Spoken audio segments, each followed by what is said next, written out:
have to be very quiet so that we don't startle it. I've been documenting wildlife from around the world for over 10 years, and this is some of the rarest footage that we have ever happened across. We had no idea we were going to film this today. The crew was just setting up, and then we stumbled upon it.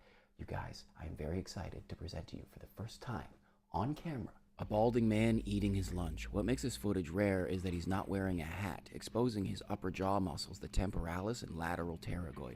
Most humans have hair covering this part of their skull, but you can see on our subject here that they're a prominently exposed feature, giving him the appearance that while he chews, he may also be trying to move things with his mind, or possibly cast a spell. I'm gonna get in a little closer and see if we can get a better angle. The hypnotic motion draws in the females, and then he tells them that in grade school he was the captain of the volleyball team. Follow me or I'll use my bald guy powers to burn your house down.